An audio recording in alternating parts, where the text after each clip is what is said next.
Bandeko balandi ya Congo bololo bambote pe balosako na bino banso. Ya solo penza lelo ezali mokolo ya misato. Mokolo ya misato ya solo penza mokolo ya mitano sanza ya minei mobu ya koto mibale na zomi na sambo. Toyei lisusu na numero na biso ya Congo bololo numero zomi na moko. Numero 11 na lokota ya bapaya. Yango wana bama batata bandeko bandai kozela yango toye lisusu na pokwa na eloko tosolola. Balandi bana lisanga antimati, bana ya Katiopa ya kati, bana ya Confédération de l'Afrique centrale. Toye na pokwa na eloko ete tomelisa bandeko na biso Congo bololo. Toyebi kebele baza kolela tango bayokaka solo pena Congo bololo yaka. Tango mbuta na bino ayaka solo pena kopesa bino maye oyo bandeko bakoka kososolo bamosusu basepelaka bazelaka banimero ekoka koya ebele. Alors bandeko, lelo tokolobela likambo etali la légitimité. Légitimité na kati na mboka ya colonie belge tobengela RDC. Toyoki bamama batata bandeko ebele baza koloba likambo etali légitimité na kati na mboka. Alors esengeli tomikana no kososolisa bino na tango oyo. Est-ce que légitimité na kati na mboka tozali koloba na colonie belge tobengi yango RDC oyo biso banationaliste ngala, banationaliste Congo, banationaliste mbongo baza kobenga yango solo penza lisanga ya Timanti, l'union ya Timanti, l'union de la Confédération de l'Afrique centrale. Parce que pour Nabino Bainga, comme des mortels, bozo kanisa ke RDC eza ko exister. Mais biso ba oyo tozali pembeni ya mtu mwana nzambe mfumu mwanda nsemi, toyebi ya solo ete RDC ezali nango cadavre qui respire. Donc oyo azali na mwanda na kati na ye, atuna na mokili na molimo, atuna mwanda waza na kati na ye, pe atuna mokili na molimo, bakoyebisa ete la RDC ou ezali colonie belge n'existe plus. Donc eza nango seulement cadavre qui respire, bientôt et d'ici là eko s'effondrer. Alors donc moto yazali kokamba mboka illégalement akokoma un roi sans royaume. Likama légitimité bama batata bandeko, mfumu mwanda nsemi bama batata bandeko oyo azali na kati na prison ya Makala, oyo ba Mende, oyo ba Kaleve Motombe, un assassin Katange, oyo ba bloqué na kati ya Makala, a posé un problème de fond, un problème sérieux, oyo mokote na kati na mboka wana aza ko poser bama batata bandeko. Alors a posé un problème il y a identité, l'identification. To kaka bandeko moso balobaka kaka l'année de l'identification, mais n'arrive pas non pas à identifier batwango. Mais Fumu Mwanda Nsemi a posé problème il y a identification. Ya bato bazali kokonza mboka wana ya colonie belge. Alobi bien alobi moto oyo azali kokonza mboka oyo o azali na mutu ya mboka azali mopaya, kombo na ye Hippolyte Kanambe, na kombo na ye ya ngunda Joseph Kabila. Alobi azali mopaya, mboka na ye azali Rwanda, yazalaki solo na mboka ya Tanzanie na Dar es Salaam, kune pa pia bandai kosala mosala ya taxi. Alors ya komi na mboka ya RDC ndenge nini, na colonie belge ndenge nini?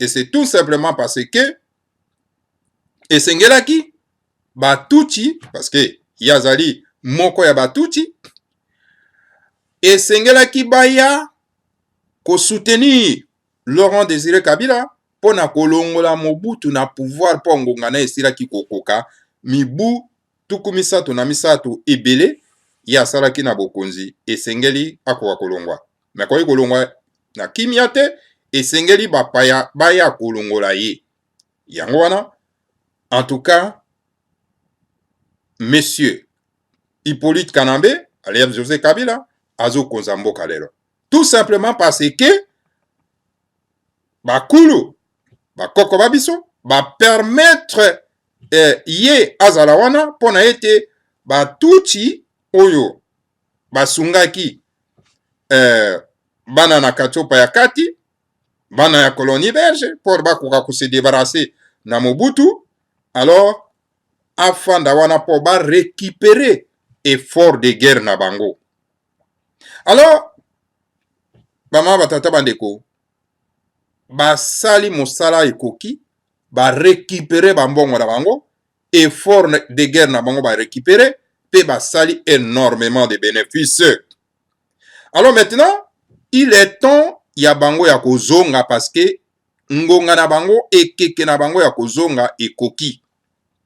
Alors mfumu mwanda nsemi abengi bandeko na ye ba bantu parce que bato bazali kokonza mboka lelo bazali ba néolithique batuti po bazali kokonza mboka ya RDC ou ezali mboka ya ba bantu. Alors moko wa biso mtu mwana nzambe a posé un problème de fond et esengeli sikoto identifier bato yo po ngonga na bango akozonga ekoki.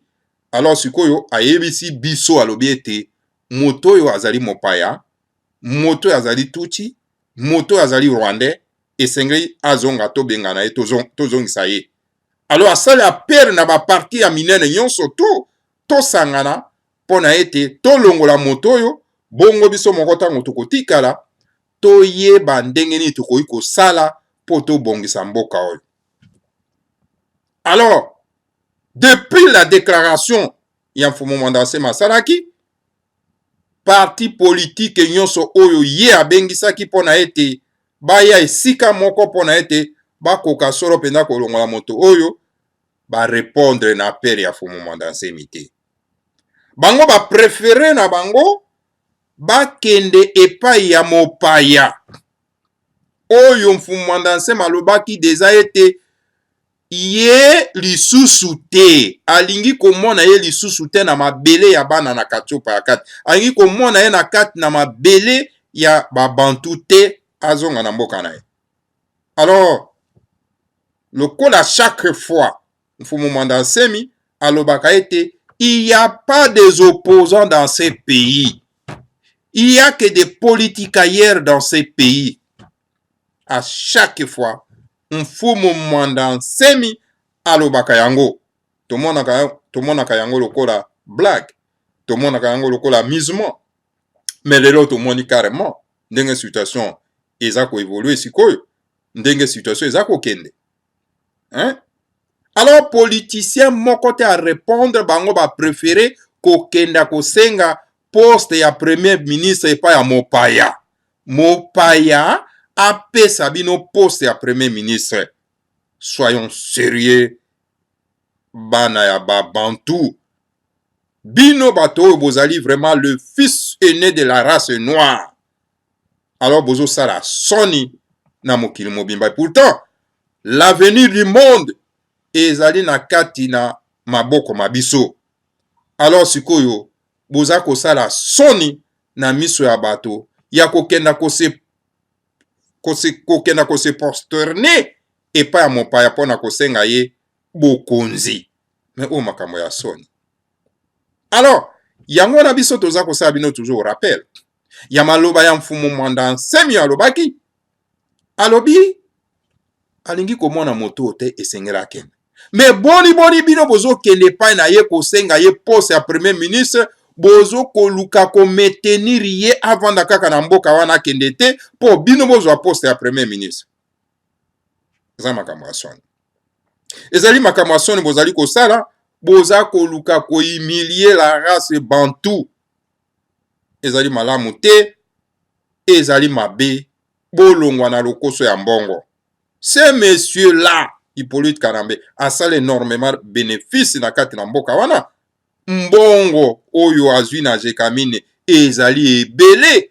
Bolandi ba documentaire ya BBC asali, bolandi ba documentaire oyo mindele bango moko basali ndenge nini ateki vraiment donc mabele wana ndenge ateki Jekamine oyo ya Katanga. Alors mawa mingi na collaboration na Moïse Katumbi. Alors problème ezali posé. Au lieu de se focaliser na likambo etali usurpation ya nationalité oyo moto wana tobengi Hippolyte Kanambe aye kosala na kati na mabele wana, alors biso toza ko se focaliser na likambo etali primature. Bandeko, alors wana ezali kobebisa tango ya pamba. Biso nyonso to se focaliser sur la nationalité de cet homme. Lokola bayebisi biso bapesi biso des pistes que moto wana azali mwana ya mboka yote, azali na kati ya libota ya babantu te, alors sikoyo tukosala nini? Esengeli bandeko sikoyo tosala coalition pona ko se débarrasser na moto oyo azonga na mboka na ye. Depuis Fumu Mandansemi apozaki un programme de fonds ya nationalité ya Hippolyte Kanambe alias Joseph Kabila. Est-ce que boyoki Hippolyte Kanambe alias Joseph Kabila aye na plateau pona ko démentir que non, ya zalaka na ye Rwandais te, ya zalaka na ye Congolais? Est-ce que bosi bomoni yango? Est-ce que ça asali yango? Asali yango te. Pona nini asali te? Parce que on a mes conscience na ye ayebi ete azali étranger et que moto surtout oyo akoya ko démasquer ye, alors donc ezo pesa ye vraiment mobulu na moto. Yango wana en tout cas la seule solution à la défense na ye akoki kosala ezali nini? Ko kenda ko arrêter moto oyo alobi vérité pona kozwa ye kotia ye na makala pour que vérité wana ekoba kolobama te na le reste ya ba politicien. Or kozwa ntumwa na Nzambi Mfumu Mandansemi kotia ye na prison pona ko camoufler nationalité na yo, ezali lisusu komiti ya singa na kingo, parce que moto yo tie na prison, donc osali lisusu 100 fois mbeba koleka oyo wapi eko zongela yo lisusu plus rapidement possible pona ete okoka kotika mboka wana na lombangu. Tala erreur encore grave Hippolyte Kanambe asali, parce que azali na ba mauvais conseiller autour na ye, et pas wapi na ba ministre ya lokuta lokola ba mende oyo batindi ye balobi ke tala malamu kosala boye oke ba pousser yende na mbeba ya kosakana te. Alors depuis que Mfumu Mandansemi botie ye na prison, bino bato boza kokonza mboka wana illégalement, parce que d'abord mandat na bino esesi la. Bozo benga ye président, pourtant zali na ye tout simplement un président sortant. On doit l'appeler le président sortant parce que mandat na esesi la. Bozo benga majorité, et pourtant majorité présidentielle ezalaka te, ex-majorité présidentielle. Parce que ba mandat na bino nyonso esesi la. Ok? Botie tout mwana Nzambe na kati na prison. Mais vous allez vous attendre à quoi? Na catastrophe. Mais catastrophe, tant qu'on dit, ezoya kala mingi te. Catastrophe, tant qu'on dit, ezoya kala mingi te. Bino ba oyo bo préféré kokenda pembeni na mopaya mpo na ete bosala na ye mpo bomaintenir ye na mabele ya katsopa ya kati na mabele ya babantu. Vous commettez erreur grave, suicide moko monene oyo boza commettre na ntango oyo. Alors biso toza kobelela bino mbela ta yango oyo ya kokima moto wana, ya kose débarrasser na ye, ya kokenda mosika na ye, parce que le temps prévu oyo ezali koyakala mingi te. Alors en tout cas bolela na monoko ya mboka te. Bozokanisa ke match esili, bokanisi bongo bobe o match esili. Oyo ce n'est que une détente, parce que mayebiso tozali komona liboso ezali nde catastrophe hécatombe mama na likambo toza koyebisa bino tango oyo. Tango yango oyo ya koprendre ba disposition nécessaire, parce que fleuve oyo tobengaka fleuve Mwanza, fleuve puissant, ou bobengi yango par ignorance fleuve Congo, ekokoma boulevard ya bato nyonso tu, ekokoma boulevard esika pi bato nyonso tu bakoluka nzela ya kokimela. Bofungolaka matoi boyoka ngonga eza kobeta, boyokaka lokole eza kobeta. Toloba ngonga te parce que ngonga ezali ba instrument ya bapaya, toloba lokole oyo ezali instrument ya bakoko na biso. Lokole eza kobeta. Alors biso tozosala bino kaka rappel po bokoloba toyebaki te, mais bakotuna bino mais lokolo ebandaki kobeta, boyokaki yango te, bokangai na bino matoi. Jamais un être spirituel bolimbisi batiaka ye jamais na kati na prison. Ok, bozwi un être spirituel lokola mfumu mwanda asemi botie ye na prison tout en pensant que ya kokanisa te solution nde yango wana, tozwi solution, tovanda na kimia, sikoyo tokovanda kimia, bakotungisa biso lisusu te. Or nde bosali mbeba encore de plus, olie ke clémence ekoka koya lisusu te. Destruction na bino nde ezali na liboso wana. Toza koyebisa bino bozozwa yango lokola maseki, eza maseki te. Moto na moto azali na mwanda na kati na ye, akoka kotuna mwanda na kati na ye. Est-ce qu'on arrêtant un tout mwana nzambe lokola fumu mwanda asemi? Est-ce que c'est une solution pour na biso ya makambo oyo tozali nango na kati na mboko oyo, ou bien ezali suicide collectif onde eza komema biso sikoyo? Moto na moto azali na mwanda na kati na ye, akoyebisa alobi ezali suicide.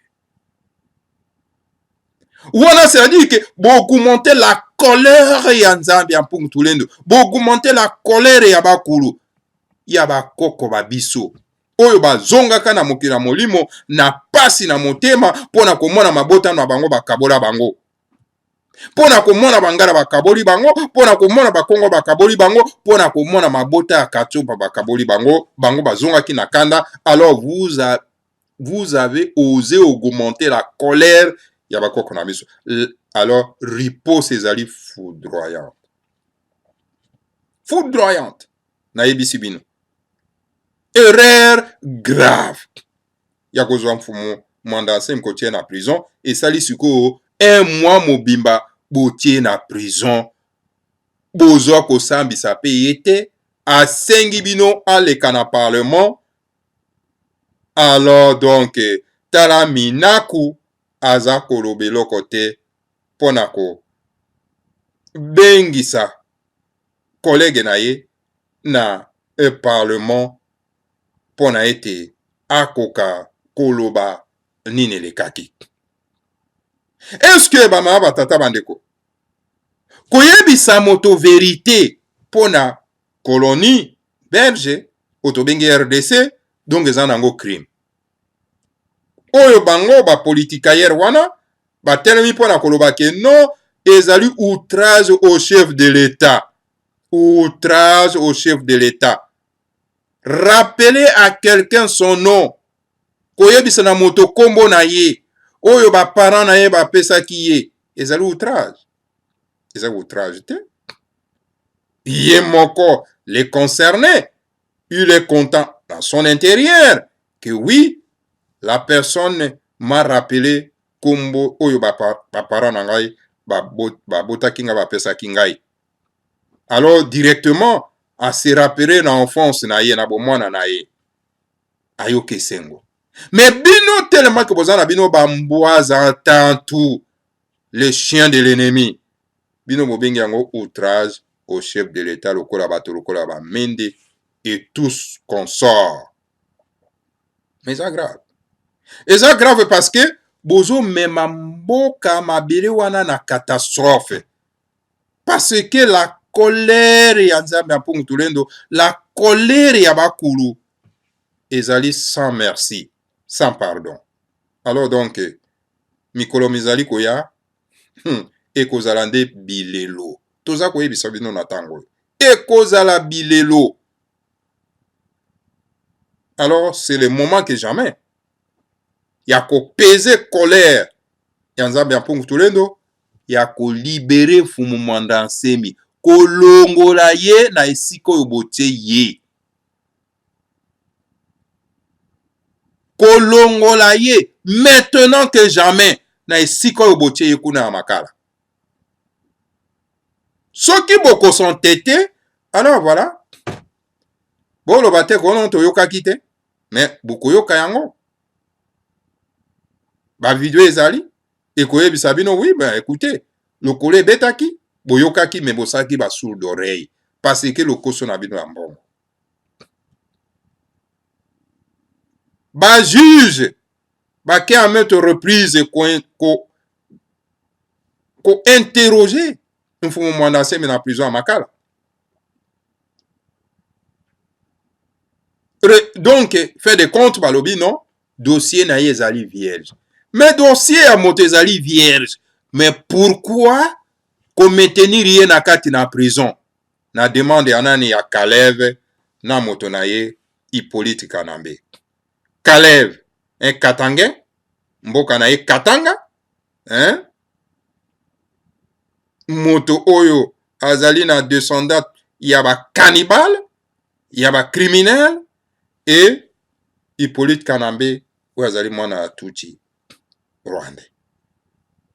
Bozwi tout mwana Nzambe botie na prison pona kopesa libota ya babantu retard.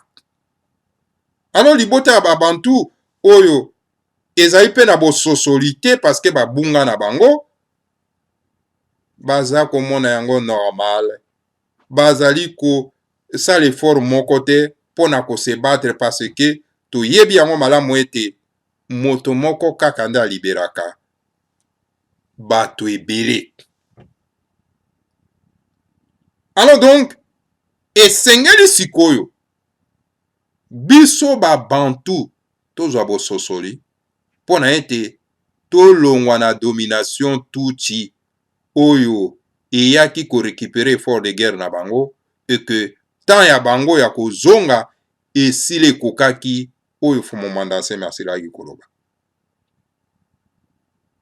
Tala eloko oyo tokoki kosala bamama batata bandeko bana ba bantu bino bozali la race ya yambo ya Nzambe ya mpongo tulendo. Tokoki jamais accepter une domination ya ba petit peuple. Tokoki accepter yango te. Tokoki jamais accepter la domination ya ba makako égaré te. Non. Tokoki accepter yango te. Alors, bino Bangala, le peuple voyant, bino Bangala, le peuple courageux, bino Bamon.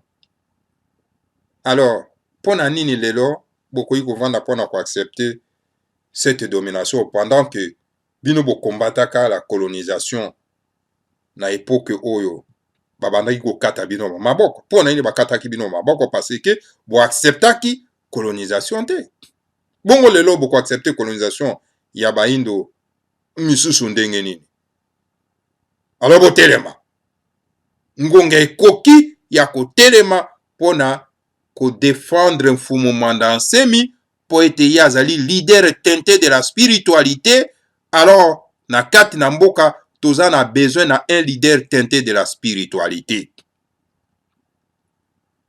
Un leader sans valeur morale et spirituelle, c'est un danger public. Et tandis que tous ces politiciens, otoza comme na kati na mboka wana, bazali teinté de la spiritualité te, bazana ba valeur morale et spirituelle te. C'est pour cette raison batie le koso ya mbongo liboso. C'est pour cette raison batie kanyaka liboso. Yango wana omoni ete ata baza ko dominer bango, baza toujours ko se prosterner devant mopaya oyo azokonza mboka. Ndeko na bango ayebisi bango ke mopaya oyo moto azali mopaya, kasi bango poste nde toza nango besoin, mbongo nde toza nango besoin. Mopaya yo vanda wana konza biso, dominer biso, alors biso tozaka na eloko moko mbongo. Voilà.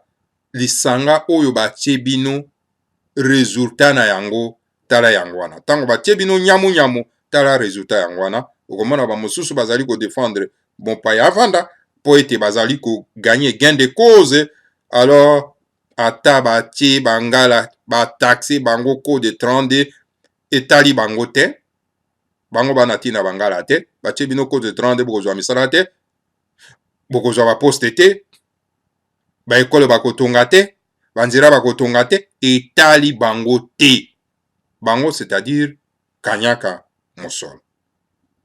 Alors, pama batata bandeko, depuis Mfumu Mwanda Nsemi aza na kati na prison, tozali koyoka bato bazali koloba te. Bavanie. Mboka pe yango etelemi, eza ko bouger te. Ma politique ailleurs, je veux dire, baza kolobelo côté, bava niye.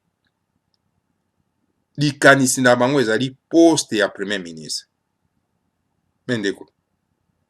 Yo, mwana eta ya Mongala. Soki lelo komi, eta ya Mongala ekomi, une nation. Mais président kobima kuna, premier ministre kobima kuna. Pourquoi kowelela poste ya président moko na kati na colonie belge to bengi RDC, kowela poste ya premier ministre moko na mboka oyo to bengi RDC? Non. Wana ezali kopesa retard. Awe komi ngonga ya autonomie à chaque mabota. Ce que prône Mfumu Mwanda Nsemi. Autonomie à chaque mabota. Mabota na mabota ekoka kokamba. Mabota na mabota ekamba libota na yango. Pourquoi acceptons-nous libota ya Tutsi et ya kokamba mabota ya babantu nyonso? Et ya kokamba bangala, et ya kokamba ba mongo, et ya kokamba ba Congo, et ya kokamba ba luba, et ya kokamba ba tetera, et tondimi yango bakamba biso na bapaya. On ne proteste pas. Tous ça qu'on refuse qu'on proteste.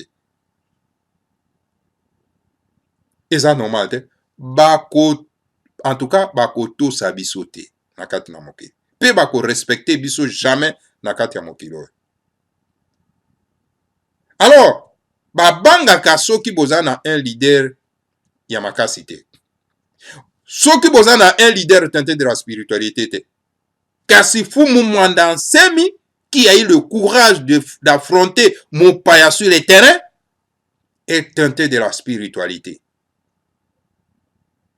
Alors donc, c'est un leader où azali solo penda na appui ya monde spirituel. Kokanisa te ke ndenga azali na prison ne travaille pas, il travaille. Azako travailler. Et biso tozali banda, nous travaillons. Et nous devons travailler pour na ba o bazo travailler na note ba ko basiko ko travailler ko sala pote makambe ko tambola. Ceux-là qui pensent que bon voilà, et sili, fumu mandase mbakange na prison, et sili, tale sikawapi ba se tromper largement. Ba se tromper. Alors, Mikolo Mezali Koya, et Kozalande, maman na likambo.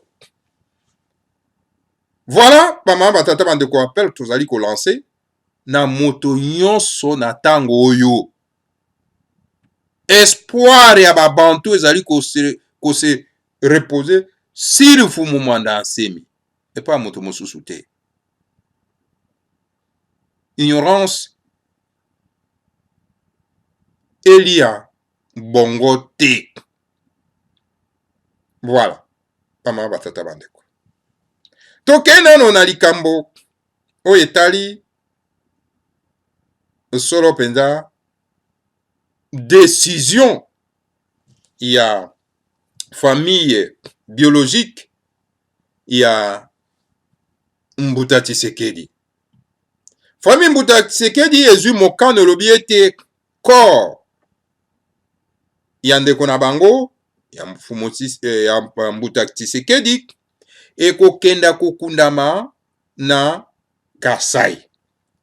Voilà la décision d'un bon sens. Décision ya bon sens yango wana. Pokuna nde ezali mabele ya bakoko na ye. Esengeli bazwa ye bakende kotika ye na mabele ya bakoko na ye. Po ye ayaki na kati ya Kinshasa na mission.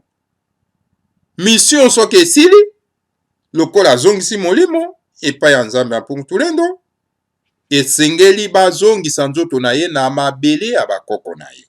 Voilà la décision de bon sens. Mais kolanda ba fanatiques aveugles sur ceux qui se disent les combattants de l'UDPS que non, Mbuta Tshisekedi esengela kundama na Kinshasa, ezali ba erreur grave. Ezali ba erreur grave. Ezali kotosa milimo ya bakoko na ete. Donc, décision ya famille biologique ya Mbuta Tshisekedi ezali décision moko louable. Otokokumisa. Donc, ayez qu'on mettre en cause maloba oyo Ngbanda lobaka. Ngbanda oyo azali leader ya pareko ya bundelaka mindelo ya bakolon. Ya lobaka lobi Congo appartient à tous les Congolais.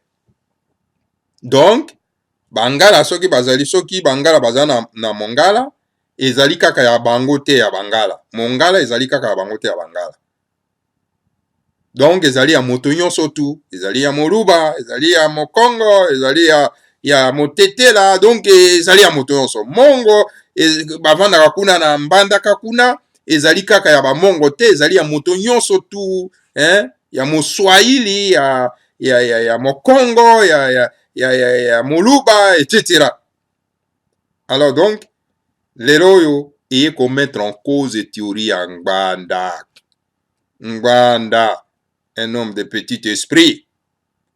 Et qu'on l'accepte vraiment que vraiment, Mbuta Tshisekedi était le leader ya Baluba. C'est pour cette raison, mission na ye koki, azongi na mokili ya molimo, esengeli bandeko Baluba bazwa leader na bango, bakenda kotika ye na mabele ya Kasai. Voilà l'honneur pour na rendre honneur, dernier hommage na kati ya mabele ya bakoko na ye.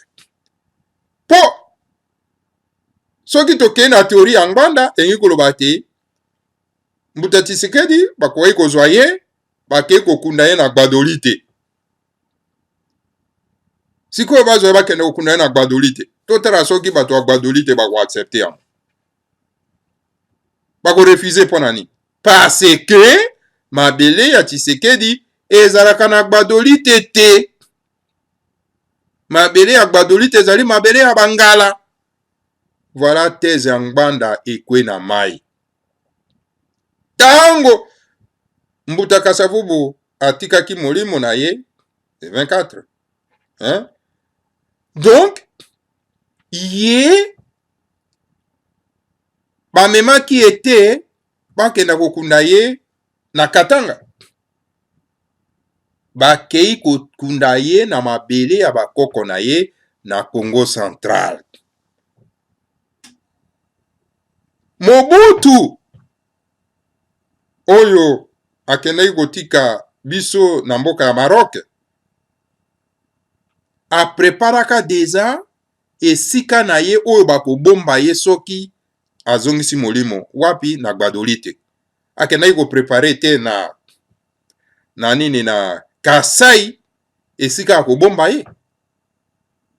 Soki lelo oyo eta ya Mongala emonani ebimi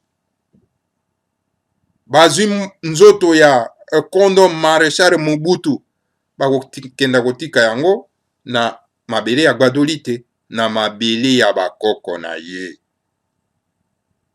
Alors ceci pour dire que chaque libota ezali na leader na yango. Ngwanda se trompe largement ebi mokilo yazo tambola te. Un leader, c'est celui-là qui défend les intérêts de sa communauté. Oh, un leader oya kolobake non, nga naza ko défendre les frontières héritées de la colonisation, hein? C'est un faux leader. Un faux leader. Parce que tozali na ekeke ya mabota. Ekeke ya mabota. Ndeke akenda koluka bilei po aleisa bana na zale na ye. Akenda te koluka biloko po akenda koleisa antilope. Mboloko akenda koleisa koba. En tout cas, Mbuta Ngwanda bima nesiko yozale. Voilà la décision de bon sens. Il y a famille biologique, il y a Mbuta Tshisekedi. Lelo yo même ndenge tozolo baboy. Tango Kabila zo kufa awa zo kende na mokili na molimo. Yo kanisi ba okenda otika ye wa ba okenda otika ye na Congo Central. Ba otika ye na Congo Central ete. Ba kokenda kotika ye epai na bakoko na ye kuna na Rwanda. Et na village ya bakoko na ye. Po ayaki na RDC na Kinshasa na mission na ye tango ekozwa kosila awa. Esili kuna nde epai bakokenda kotika ye. Voilà. Voilà la décision de bon sens. Mais Mbuta Kabila oya memeli biso ba Rwandais na kati na mboka o tozwa ko bunda lelo po ete bazonga na mboka na bango.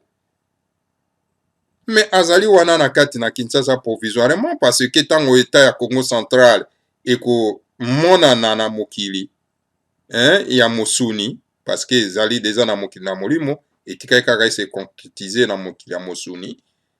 Bakozwa ye bazongisi ye na Katanga po azali wana provisoirement po eza mabeye na ete.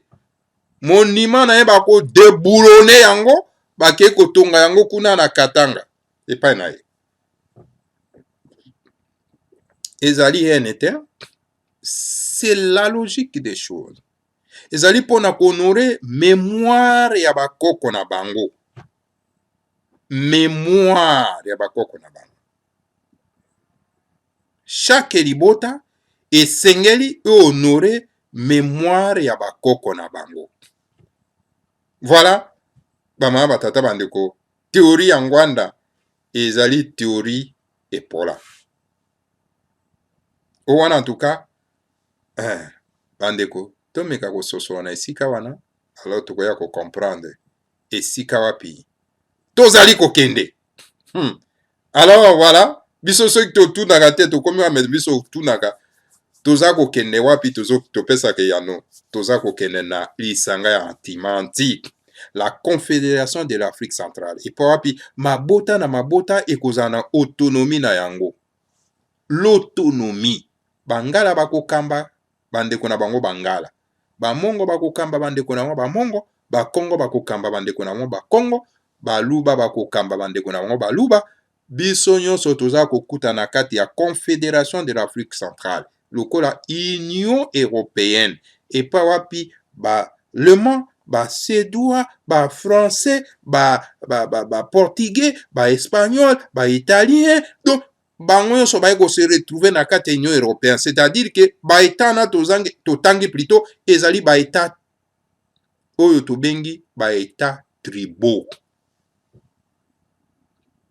Bango siko bayi kosangana na kati ya famille européenne. Sikoyo bino bolibika tofana nyamu nyamu omoni baeta wana bango nyonso tu babongisi nano ndako na bango, babongisi bafrançais babongisi epa na bango, baalema babongisi epa na bango, baswédois babongisi epa na bango, bafinlandais babongisi epa na bango, baitalien babongisi epa na bango, bato na bango babongisi bato na bato babongisi epa na bango. Alors siko bazoya na propriété wana na kati ya lisanga bakoya na nyamu nyamu te, me ndenge tozali na kati na RDC wana oyo ezali colonie batia biso nyamu nyamu sans que d'abord tobanda na kokombattre banti-valeur oyo ezali na kati ya mabota na mabota. Soki tokombataki banti-valeur ezali na kati ya mabota na mabota nde tokozwa bapoliticien ya lokuta lokola bamende te. Quelqu'un qui mat comme il respire tokozwa moto ya lokuta na kati ya mboka te. Tokoki kozwa bato ya lokoso ya pouvoir azali opposant na moi pona kokosa le peuple affamé. Alors donc moto na pouvoir ya occupation na butu. Voilà likama oyo ezali kokomela biso bamama batata bandeko. Ezali likama monene. Alors likama wana ekomeli biso esengeli tosala nini? Tosilisa yango. Alors pona kosukisa bamama batata bandeko tokei nano na likambo oyo etali solo mpenza mfumu bolimbisi mbuta na biso Tumwa Mase oyo azali kosala mosala kitoko na kati na diaspora. Bato lokola Tumwa Mase soki tozalaki na bango ata une dizaine pembeni ya mfumu Mwanda Nsemi, je vous dis engaki ezala solo mpenza explosion moko monene, lutte moko makasi ya kosakana te, parce que Bundu dia Mayala ezali parti politique ya résistance contre la mauvaise politique oyo ezali koreye na kati na mabele wana. Bundu dia Congo ezali mouvement de la résistance bolimbisi pona kolite contre bonzambe na bapaya. Alors Bundu dia Congo ezali kozongisa biso na bonzambe ya bakoko na biso. Bundu dia Mayala ezali un mouvement panafricain d'avant-garde. Cela veut dire que soko ezali panafricain te kolukana kokota kuna te. Il faut zala panafricain pour kota kuna po militer malamu. Yango no moni donc na mupepo eye awa Tumwa Mase est tenté de montrer que c'est un homme de qualité. C'est un homme de qualité parce que il est en train de détruire baoyo babengi bango bampeve ya sumuka. Peve ya sumuka ingi koloba nini? Démon ingi koloba nini? Diabolo. Et qui sont ces démons? Les Matezolo, les Basangana fils et les Zola Timba. Et il est tenté de les démolir avec les écrits, bien sûr, avec la connaissance, bien sûr. En tout moment, c'est que j'apprécie son travail énorme, efficace, de défendre tout moi un Zambe, Otobengi, un Fumu Mwanda Nsemi, Et voilà les hommes de qualité que nous avons besoin. Parce que, Bantebo Oyo, hein, Bademo Oyo, ils parviennent même à qualifier tout moment, c'est que non, Azali molâtre, Azali ceci, n'a rien à voir avec le... Ça, c'est une insulte des Noirs. Ok, to yebi bien, Bama, Batata Bandeko.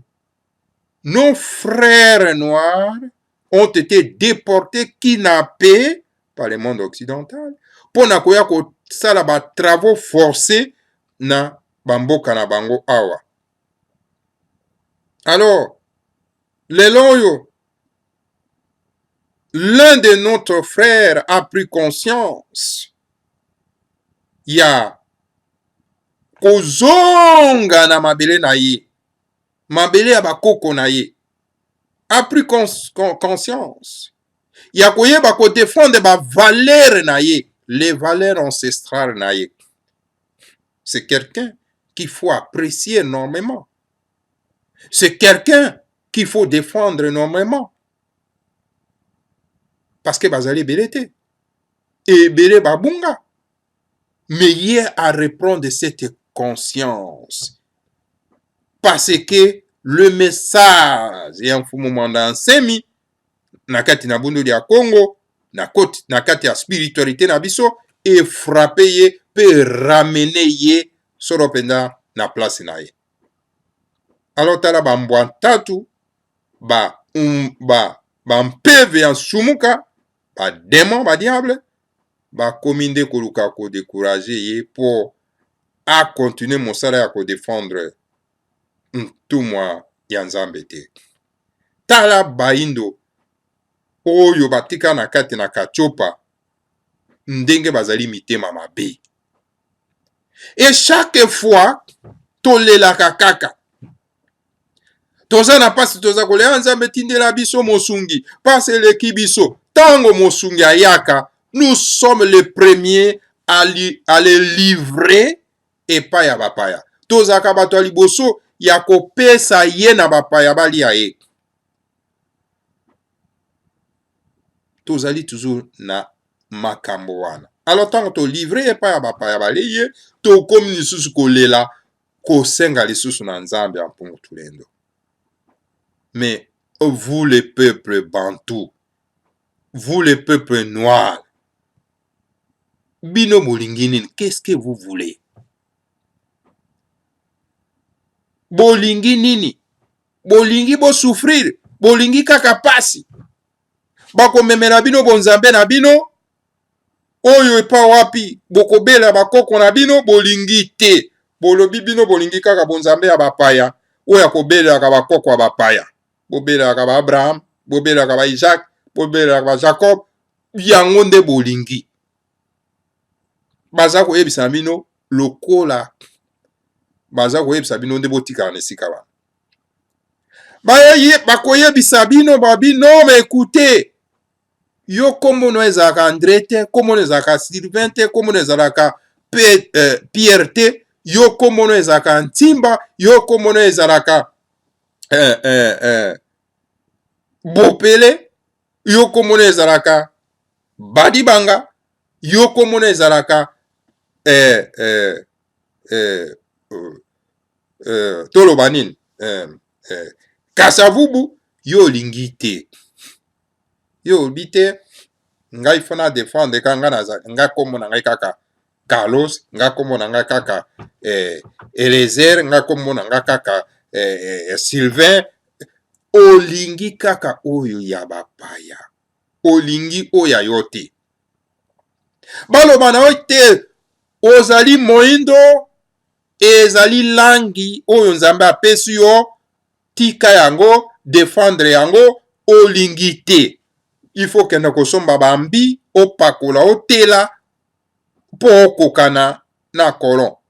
Obebisa loposo na yo, obebisa epiderme na yo.